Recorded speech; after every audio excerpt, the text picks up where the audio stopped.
Edmilson, dá o seu boa noite aí para todo mundo. Se quiser falar um pouquinho da sua história no Vasco, fique à vontade e seja bem-vindo aí ao canal Cruz Maltino Sem Fronteiras. Boa noite, Gleber, Sérgio, Marcelo, aos que estão nos assistindo, né? Beleza? Não, é um prazer estar aqui. Obrigado mais uma vez pelo convite, né? Eu tenho quase 30 anos de sócio do Vasco, né? Fui membro do Conselho Deliberativo por 3 mandatos, no período do Dinamite, e agora, nesse último triênio, né? E fui presidente do Conselho Fiscal e benemérito do nosso querido Clube de Regatas Vasco da Gama, né? É uma experiência que acho que a todo vascaíno dá orgulho de você contribuir, né? Eu sei que durante esses 3 anos de Conselho Fiscal, o Conselho Fiscal ele não é remunerado, eu tive quase 100 reuniões, ou seja, quase 100 reuniões, uma vez por semana, às vezes 2 ou 3, dependendo dos momentos, mas todas elas registradas, cerca de 85 oficiais, mais 15 que a gente ia lá para ajudar a resolver uma ou outra coisa, mas que tinha como função fundamental a análise das contas do Vasco. Foram 3 anos indo a São Januário, gastando, nunca fui remunerado, e gastava do meu bolso, era a pequena contribuição que a gente podia dar e trabalhar pelo Vasco, né? E nesse período nós tivemos um embate muito grande com a diretoria, a meu ver, fracassada do Alexandre Campelo, que nos legou, junto com essa nova diretoria aí, um 4º rebaixamento, um aumento de dívidas, né? Uma situação que hoje desagrada todo vascaíno. A gente vê a abertura do programa e a gente fica olhando assim, quanto tempo faz isso, né?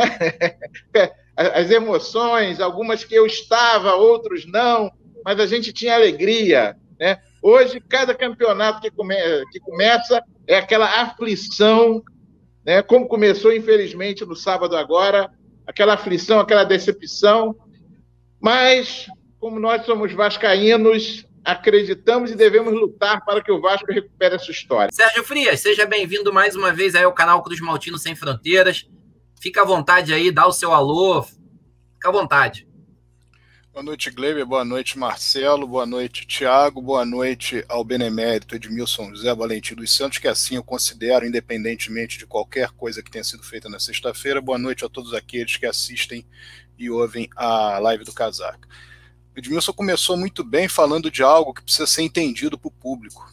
As pessoas que vão trabalhar pelo Vasco, as pessoas que vão lá de fato, sem nada a receber, só a se doar pelo Vasco, as pessoas precisam ser respeitadas, as pessoas precisam ser devidamente reconhecidas. E a politicagem no Vasco muitas vezes faz com que haja exatamente o contrário. O que aconteceu na última sexta-feira foi uma evidente perseguição política. A situação em si é uma situação que a junta deliberativa decidiu por algo que 2 meses depois o Vasco, numa ação proposta por 2 outros sócios, falou da mesma maneira, pior ainda, citando um dos artigos do Estatuto, dizendo que aqueles associados que ora buscavam seus direitos em pagando a integralidade do seu débito para voltar ao quadro social, que eles só poderiam voltar se o Conselho de Beneméritos assim o dissesse, porque eles estavam eliminados do quadro social, segundo a opinião do Vasco, da direção do Vasco, ali representada naquela ação pelos advogados que a assinaram. Então, nós temos uma coisa absolutamente fora do trâmite do que é o Clube de Regatas Vasco da Gama historicamente. É uma mancha na história do Vasco que aconteceu nessa última sexta-feira, porque há, de fato, desde o momento em que uma gestão entra no clube da maneira que entrou, uma percepção dela própria que tem poder para tudo e pode fazer tudo da maneira que bem quiser e entender. E, por outro lado, uma crítica veemente minha à imprensa convencional, que nada está fazendo para buscar a informação, buscar o porquê, buscar as causas. Uma imprensa que durante tantos anos se envolveu dentro da política do Vasco e que nesse momento, quando há uma das maiores injustiças já feitas no quadro social do Clube de Regatas Vasco da Gama, se queda silente ou simplesmente dá a informação sem buscar a investigação dos fatos e tudo que aconteceu para que isso chegasse.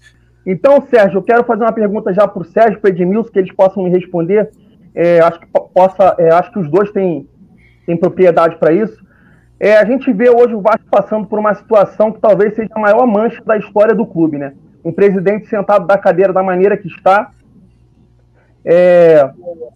uma situação, uma perseguição política clara, só que a gente também vem de 20 anos num processo realmente de uma diminuição da marca Vasco. O Vasco não consegue os resultados dentro de campo. Eu sei que esse é o pior momento que a gente está vivendo, mas existe sim um processo de 20 anos que o Vasco não consegue atingir os êxitos. E nós, torcedores, é onde nós se apaixonamos a conquistar, e cada vez menos o Vasco conquista. E vendo todo esse processo eleitoral e toda essa situação que acontece, a gente vê que realmente não se conversa Vasco, não se tem o objetivo de fazer o Vasco melhor, principalmente nessas questões que a gente vê de política.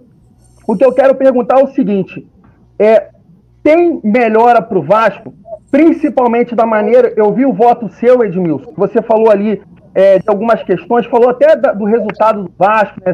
A gente perto aí de disputar disputando nosso quarto rebaixamento em 12 anos e se discutindo dessa maneira, acho sinceramente ridícula, perseguição política. E você falou aí de umas questões também da diretoria administrativa que boicotava o Conselho Fiscal, que você buscava informações, você teve que ir à justiça, e aí você vê que tem um objetivo político, uma união política, mas não tem um objetivo que é o clube, o bem do clube. Eu queria perguntar para vocês, o principal motivo do Vasco estar nessa situação é realmente essa guerra política que o Vasco vive hoje? Ô, Thiago, eu teria que ser cumprimentado, como cumprimentei o Conselho Deliberativo, aqueles que estão nos assistindo, porque nós temos muitos vascaínos e que com certeza tiveram Covid, parentes, amigos e todos aqueles que não são vascaínos. Eu queria saudar esses 400, os familiares e amigos desses 460 mil mortos pela pandemia no nosso país. Perdemos grandes vascaínos, como o Nelson Sargento na semana passada, o jornalista Milton Graça e outros. Né? Januário de Oliveira também hoje. Januário de Oliveira, olha aí.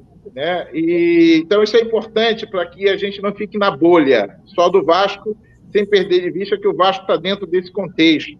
Né? Mas respondendo, Thiago,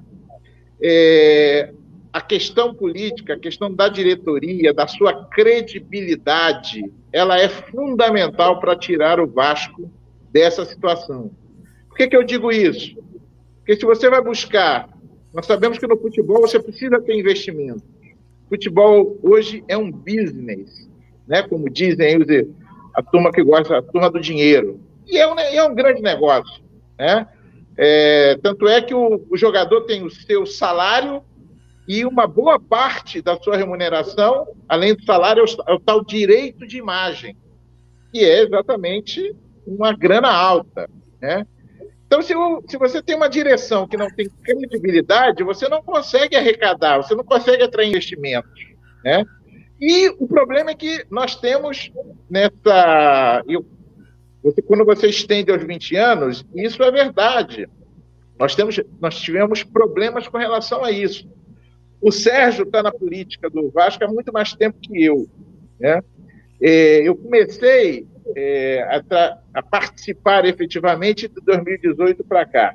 Antes eu era membro do Conselho Deliberativo do Vasco, era deputado, né? Então não dava para você ter uma dedicação tão grande assim, mas quando a gente identifica, né, os interesses e se coloca interesses particulares, interesses pessoais, negócios, às vezes pequenos, mas que na verdade vão marcando a imagem do Vasco perante o mercado. Né?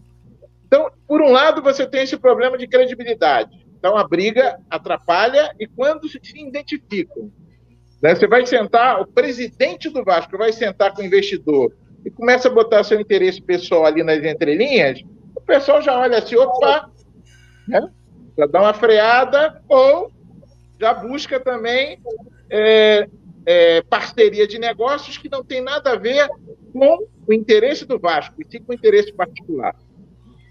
Por outro lado, você tem aí toda uma discussão no mundo sobre clube, o futebol, e como você financia o futebol. E tem muita gente querendo comprar grandes clubes. Na Europa, essa é a marca, né? Eu vi a final da Champions League no dia de ontem, Manchester City e Chelsea. Todos os dois têm dono, né? Todos os dois têm dono, né? E tem gente que acha que esse é um modelo para o Vasco, né? Como eu vi outro dia, o presidente, o dono aquele brasileiro que era dono do Orlando City, né? Acabou de vender o Orlando City, que ganhou 2 bilhões. E quando ele explicando o sucesso disse, olha, eu montei um clube que o clube é meu, eu fazia do clube o que eu quisesse, eu não tinha que dar satisfação a ninguém. Então, isso dava uma agilidade muito grande nos negócios. Então, eu vejo que nós temos hoje, já na gestão do desastrado, né, para não dizer outras coisas, do presidente Campelo, boa parte dessa diretoria que hoje está com o Salgado, na verdade, os cérebros da diretoria do Salgado estavam com o Campelo, né? O que era o braço direito do Campelo, que é o vice-presidente Adriano Mendes, hoje é vice-presidente de finanças do Salgado. O presidente do Conselho Deliberativo que nos expulsou era diretor da secretaria que tratava dos sócios do Campelo, né? O João Marcos, que foi vice-presidente de finanças do Campelo, hoje é presidente do Conselho Fiscal. Inclusive, ele vai analisar as contas dele de 19. Né? Então, você vê o seguinte, essa turma que contribuiu para rebaixar o Vasco pela 4ª vez e que aumentou a dívida do Vasco de 600 para 800 milhões, que eles mesmos disseram, aumentou 800 para 800 milhões. Né? Esta turma que teve as suas contas rejeitadas, até então o Vasco, a diretoria nunca teve conta rejeitada, por 2 vezes as contas apresentadas pelo Campelo teve suas contas rejeitadas. Este pessoal prepara, a meu ver, e nós temos que estar atentos como vascaínos. Eu quero resolver os problemas de finanças do Vasco, mas eu não quero que vendam o Vasco. O Vasco, a história do Vasco é essa, o que nos anima, né? E o Vasco precisa ter a participação de todos, precisa ter democraticamente opiniões diferentes, né? Mas o que unifica, né, tanto um país é a sua Constituição, o que é o clube? É o seu estatuto. Então, você vai disputar uma eleição, se você perder dentro do estatuto, opa, vamos abaixar as cabeças e torcer pela nova diretoria e torcer pelo Vasco. Agora, se você não perdeu a eleição, se a eleição não fechou, essa turma que está lá na justiça por causa de um voto de desembargador, se eles fossem vascaínos de verdade, qual é a preocupação deles? Olha, o Vasco foi para a 2ª divisão, o Vasco reduziu suas receitas, vamos chamar os vascaínos à unidade para enfrentar esse momento de tormenta. O que eles querem? Eles não têm capacidade, não apontam perspectivas para o clube e querem calar a voz de quem conhece os erros que eles fizeram. Lembra daquele filme? Eu sei o que vocês fizeram no verão passado. Então, a tentativa de perseguir tanto a mim quanto ao Roberto Monteiro, né, que tivemos uma atuação muito contundente contra a gestão anterior e contra essa turma que está na nova gestão do Salgado, né, resolveram eliminar quem nos questiona e, ao mesmo tempo, reduzir a influência de um poder que é o que eles não têm. Eles hoje estão na diretoria administrativa, no Conselho Deliberativo, eles dominam o Conselho Fiscal, né? E a Assembleia Geral. O único poder que eles não dominam é o Conselho de Beneméritos. Então, eles precisam reduzir a influência dos beneméritos, eliminando aqueles que têm posições diferentes da deles, né? E que brigam, né, com eles, para poder fazer uma mudança no Estatuto do Vasco. E a minha preocupação é que essa turma, nessa linha, por incompetência, né, conduz o Vasco numa situação financeira tão difícil e depois chega para a torcida e diz: olha, gente, a gente vai ter que vender. A gente vai ter que achar um comprador aqui para botar dinheiro no Vasco, que essa é a solução. E pega muito torcedor desavisado que acha que a solução é essa. Vamos transformar um clube em empresa, que alguém tome conta aqui do Vasco, bote dinheiro e a gente fica aí ao sabor dessas pessoas.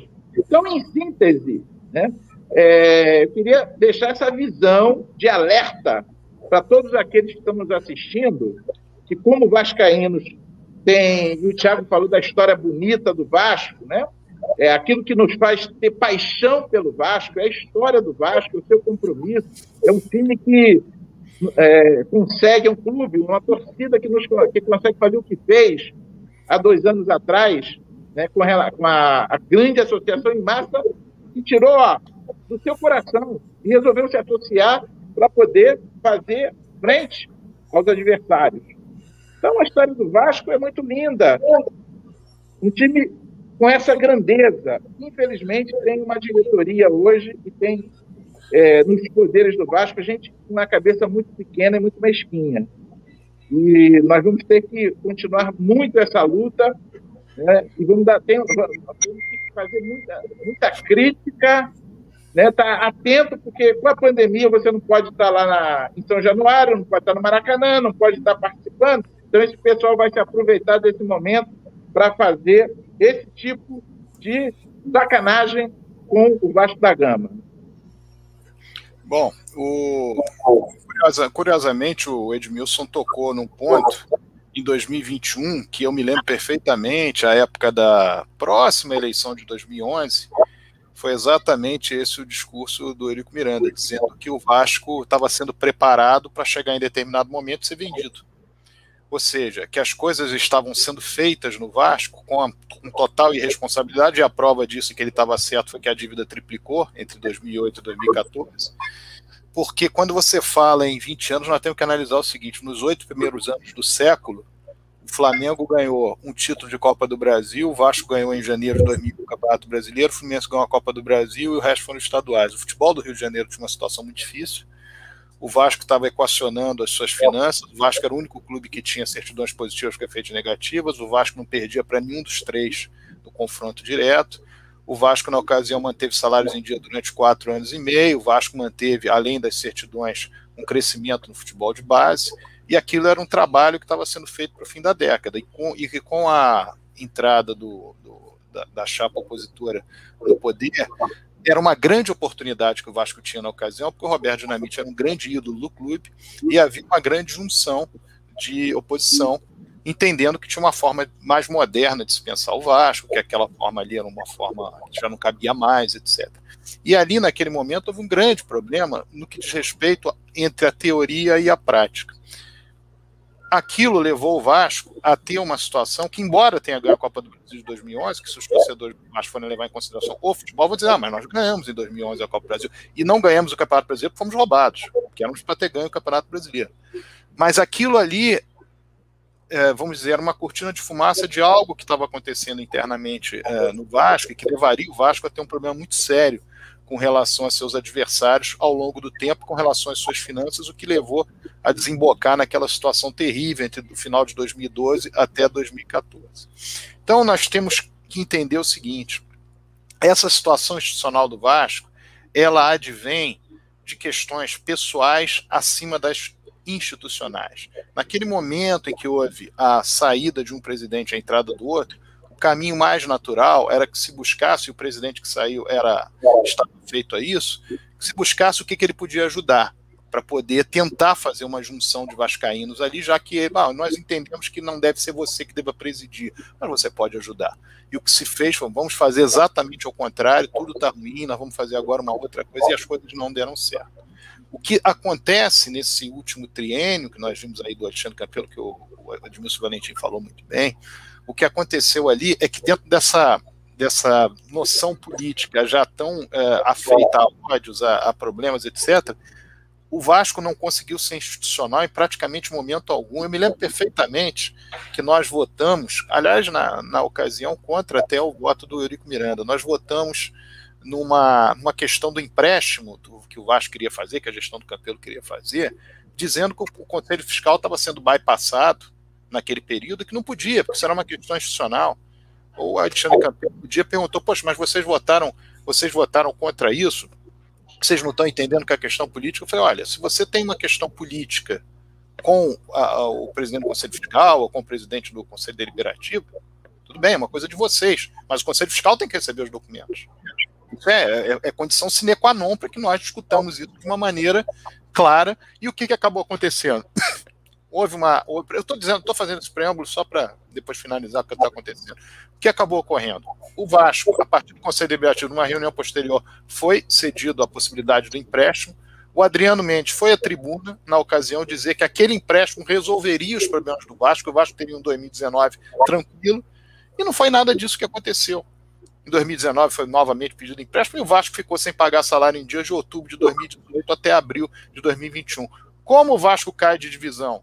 O Vasco cai de divisão com salários atrasados, o Vasco cai de divisão com o presidente do clube assumindo o Vasco e dando uma declaração há 3 dias de uma partida fundamental contra o Fortaleza, que a primeira verba grande que entrasse no Vasco seria para pagar os empréstimos de outrem e também os dele próprio, os empréstimos dele próprio. Então, quando você tem esse tipo de narrativa para o público daquilo que você vem fazendo no Vasco, quando você tem o estelionato eleitoral, que foi a promessa de que os valores viriam e resolveriam os problemas do Vasco a curto prazo, o Vasco cai para a segunda divisão sem os valores chegarem, você leva a uma situação que o Edmilson está falando com absoluta clareza.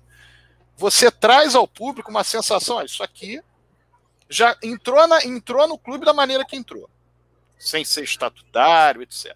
Você criou uma questão de estelionato eleitoral, você cai para a segunda divisão, e agora você quer ter crédito? E aí, o que mais me espanta nesse cenário é o comportamento, volto a dizer aqui, da imprensa convencional. Porque eu cheguei a ler na semana passada um site, Esportes News Mundo, dizendo que o Salgado era o novo Paulo Nobre do Vasco.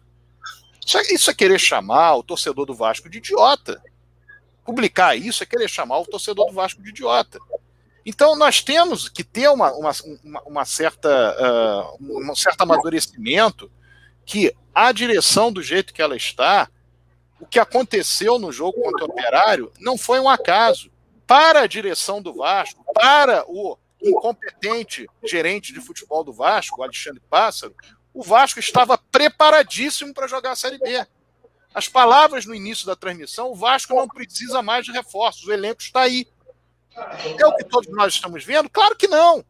Mas a coisa está sendo dita internamente, a imprensa não está questionando, aliás, parece que muito satisfeita com a situação que o Vasco está vivendo, e que nós temos experimentado são ações internas, estapafúrdias, como foi essa busca de perseguição, que até aqui teve isso, mas eu tenho convicção de que na justiça não terá, de tentar afastar pessoas que simplesmente fizeram o trabalho da maneira que interpretaram que tinha que fazer, que é a mesma maneira que interpreta o Conselho de Beneméritos em ampla maioria, que foi a mesma maneira que interpretou o próprio Vasco quando contestou uma ação 2 meses depois. Então nós estamos...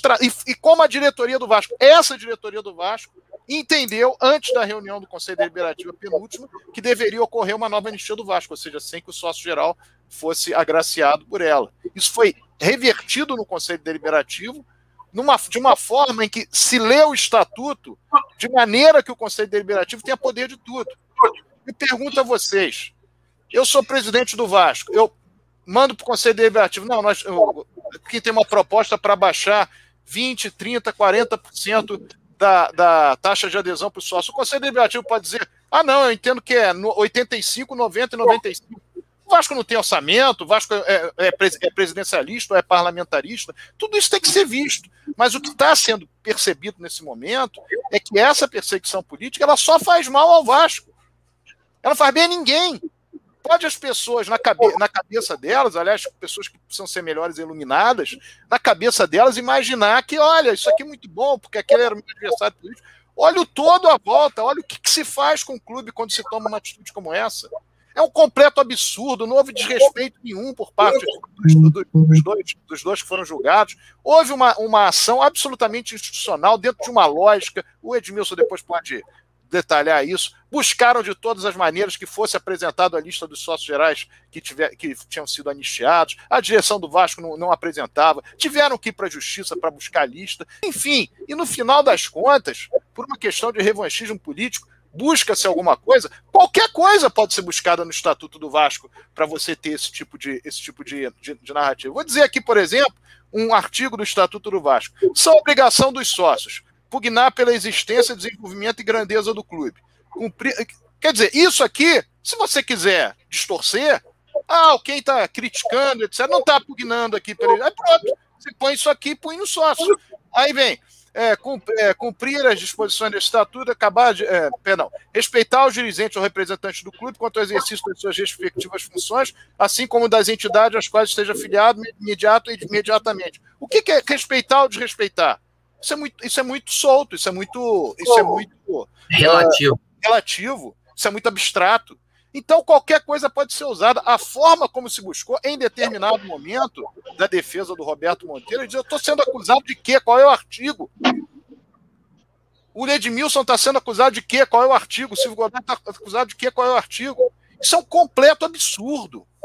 E o que é mais triste é que nós vemos uma falta de comprometimento por parte daqueles que de fora do Vasco deveriam olhar o que está acontecendo com o Vasco e olhar o que está acontecendo contra essas pessoas. Então é um momento muito triste da história do Vasco. Nunca vi algo parecido no Vasco. É quase como se fosse um crime de opinião, por mais que queiram dizer que é uma questão estatutária.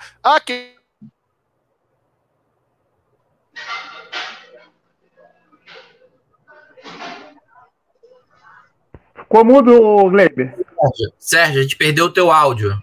Perdeu o teu áudio. Não, tá sem ainda. E é a opinião do Vasco e é a opinião da maioria esmagadora do Conselho de Benemérito. A única coisa que se discute no Vasco, eu por exemplo, discuto, é que o associado pode pagar a integralidade do seu débito e voltar.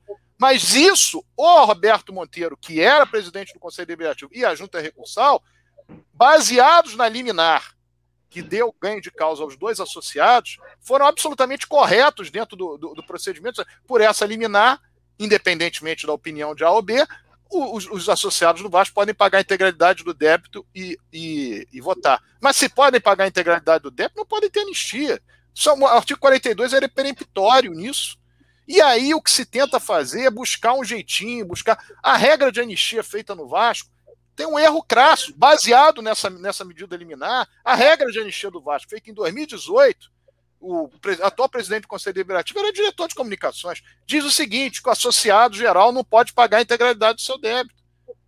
Pela liminar, pode. Então estava escrito numa regra de anistia do Vasco, que foi passada para o público, algo que a justiça entendeu o contrário, em medida liminar. Essas pessoas não votaram em separado, os que pagaram a integralidade do débito não votaram em separado. Eles tinham direito garantido. Compreende? Então, esse tipo de situação, se você quiser mexer nisso tudo, você vai ver uma série de erros do processo de anistia, da forma como foi feito o processo de anistia. E por parte do Conselho Deliberativo e do Conselho Fiscal do clube, principalmente por parte dos seus presidentes, o que se tentou fazer foi resolver uma questão ao longo do tempo com as possibilidades que eram dadas, porque a diretoria não era parceira em mostrar isso para o Conselho Deliberativo e para o Conselho Fiscal da maneira devida. Tanto que as buscas de listas foram via justiça. Ô, Sérgio, posso dar uma ajudada aí para reflexão, o pessoal pensar e entrar na pergunta. Essa diretoria, o Campelo entra em 2018 e faz uma anistia para todo mundo, né? Faz uma anistia para sócio geral já desligado que não poderia fazer. Ou seja... Edmilson, deixa eu só... Oi? Ele já entra também se metendo na prestação de contas de 2017, da qual ele não participou também. Tem isso também, né? Ele consultou o Conselho Fiscal, como seria. Eu fiz consulta ao Conselho de Contabilidade, fiz consulta... Eu falei, e todo mundo falou, olha, as contas são do Eurico, quem tem que prestar conta é o Eurico. ele não respeitou isso, ele resolveu fazer prestação de conta do Eurico e esculhambar a prestação de conta do Eurico. O que aconteceu? O Conselho Deliberativo rejeitou a prestação de contas dele e analisou as contas do Eurico. Isso foi de 2017. Depois ele fez as contas dele de 2018 e apresentou. O que o Conselho Deliberativo fez? Analisou as contas dele e rejeitou as contas dele de 2018. Então, a visão que essa turma estava lá é uma turma que não entende do futebol, né? Eles começaram, por exemplo, a dizer, não, vamos dar bicho agora, tudo com nota, tudo por dentro. 6 meses depois, voltaram atrás. Que o futebol não é assim. Você vai conversar com todos os outros clubes como é que paga bicho para jogador de futebol. Aí vai o vice-presidente de finanças numa reunião do Conselho Fiscal e diz isso plenamente, nós temos que dar um jeitinho para fugir da tributação. Né?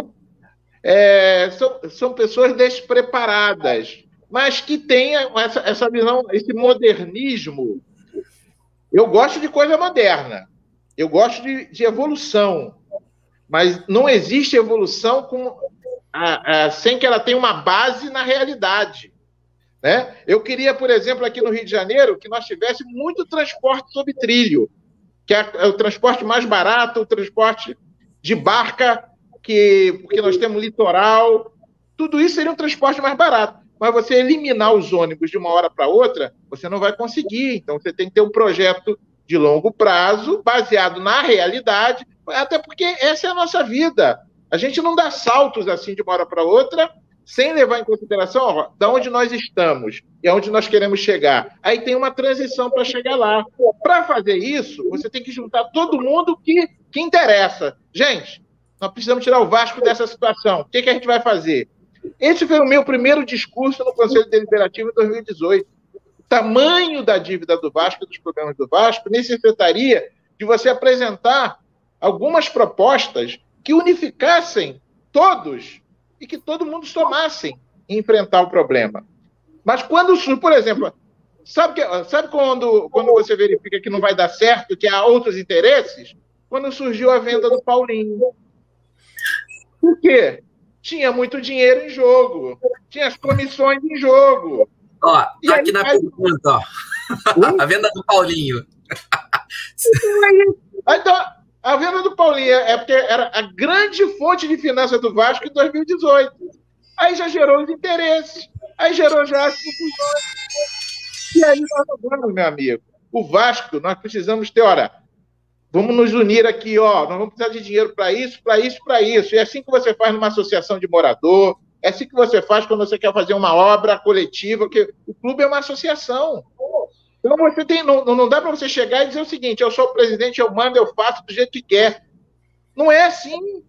O Vasco tem sua história, tem muita gente que deu sua vida, os beneméritos, tem gente ali que deu muita contribuição, ou trabalhou, ou botou dinheiro, né? Todo mundo ajudou, então você tem que respeitar. Não pode dizer, os beneméritos são um atraso do Vasco. Não dá para dizer isso. Você tem que respeitar, vamos ouvir.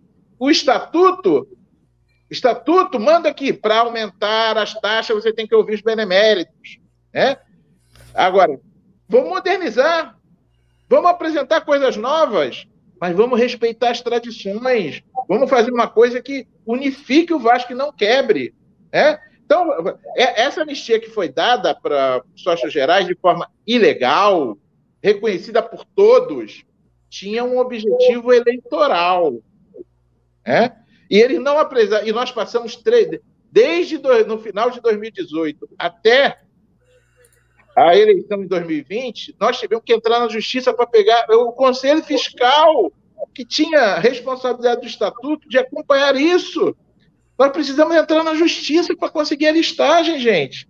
Se a gente não fizesse isso, não tinha eleição. Né? E essa turma que fez isso tudo lá. Então, nós passamos 3 anos cobrando documentos e informações contábeis. E aí, no julgamento de sexta-feira, eles elencam que é o seguinte: o Conselho Fiscal não cobrou como devia cobrar as informações sobre a anistia. E aí, como nós seguimos o Estatuto do Vasco, a partir das informações que a Justiça nos forneceu, né, nós tomamos as decisões que eram para ter sido tomadas em 2019, se eles tivessem fornecido a listagem de sócios, mas não fizeram isso, com o objetivo que? De incluir na eleição de 2020.